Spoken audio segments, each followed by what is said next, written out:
So, I originally wasn't going to do this, and then my second thought is, well, we either not do this at all or just I was thinking about this last night. I either don't do this at all or just push it back to tomorrow because I'm too tired to do it tonight. Tonight as in last night I was too tired, so I decided let's push it back to today. So here I am doing this Spurs game review with last night's really fun game against the Pistons. Yeah, that was a fun game. We fucked them up like Fabrizio Alberto. We nearly blew the lead twice. It was another blow, a near blow. It's like twice we nearly blew the lead in the third and fourth quarter, but somehow managed to get our foot back on the gas and get a lot of breathing room. I mean, what a fun game. We really, other than the two near blown leads, we really fucked them up like Fabrizio Alberto. But it didn't start off that way at all. It was like neck and neck to kick off the game, First quarter, second quarter. Well, first quarter it was kind of neck and neck, but by the end of the first and going throughout the whole second, we were pulling away, we would drift away like Dobie Gray and Uncle Cracker. That song I had banging in the summer to 2016, going into the fall, winter that year, and the beginning of 2017. I mean, those are some simpler times. I'll never forget. No, I'll never forget. Anyway, so I really thought we were gonna choke again. I mean, I was getting ready to kill someone, and man, but they shut me up. They're like, "Mark, don't worry, Mark, we got this. I know we've blown lead too many times this year, and a lot during the last two seasons before this. Last season before the lockdowns happened, before COVID hit, and of course the year before. Remember the Chicago game? We were up by 23, and then we blew it on our home floor, and then we kind of got our revenge this year on the last game before the Spurs, most anticipated Spurs Cavs game that me and my dad went to in person. Remember, keep the streak alive. Well, I remember we were down by 23 to the Bulls in that game before me and my dad went to the one against the Cavs here in Ohio, where I thought, well, better tonight than Friday night, and then somehow we got the unexpected revenge on them from 2019 when we blew our 23-point lead on our home floor. Well, they blew one on their home floor, so remember that? Payback is a bitch.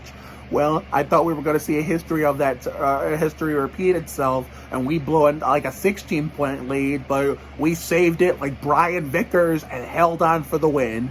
That was one hell of a game.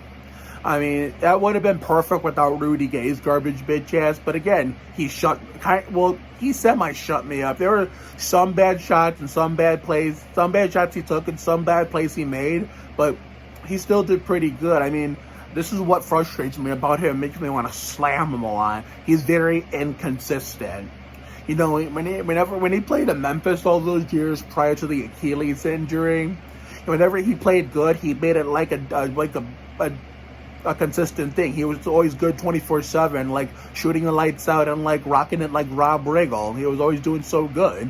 But it's ever since he came here, I mean, sure, he still kind of had that firepower.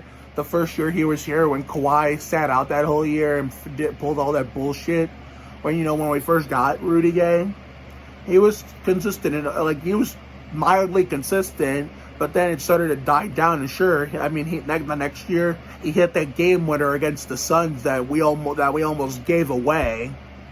I remember being next door in my mom's room and trying to be as quiet as possible so I didn't wake my grandfather or even my grandmother up. They went to bed, and I was actually back when in the 2018-2019 season, I somehow didn't get the games in the basement, so I had to watch in my mom's room.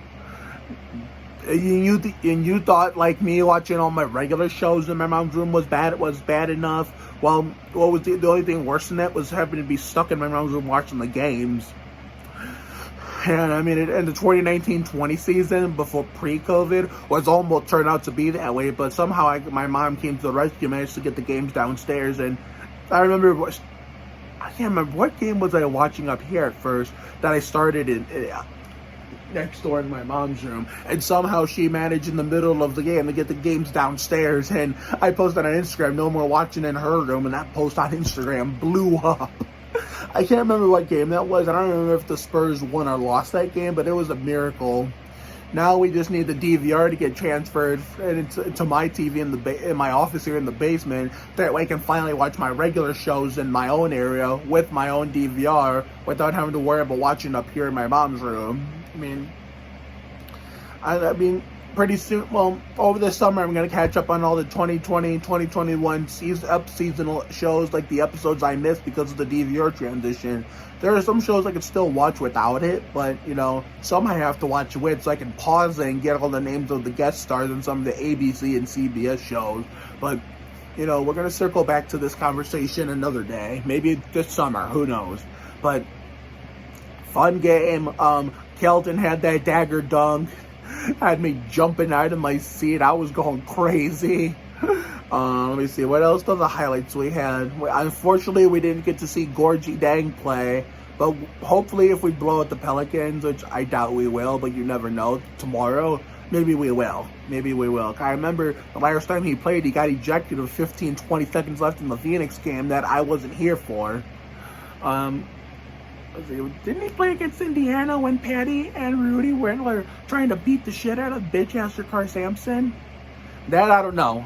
I think he might have played because that's why Spoon didn't play. But Spoon played last night instead of Gorgie, so we had Keita Bates close out that game.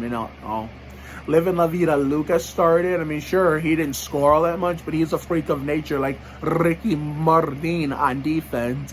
And some people apparently who are La Vida Luca haters didn't watch the game against the Knicks where he got called up to like he got his number called and he went and tore that shit up like Terry Levante. He just couldn't miss. And that was the night he became my favorite player. If you want to check that video out, go check out Nick's Spurs review, the Livin' La Vida Luca train or something like that. That was the night I became a Luka Talmadge fan. So yeah, it was a fun game last night. So therefore, tomorrow, since there's no Nickelodeon Saturday night in America, we got the Spurs Pelicans game on Bally Sports Southwest if they give us the Bill and Sean version. So I will see you all for that game. Have a good night tonight and a better day tomorrow. Take care, everyone. Good night.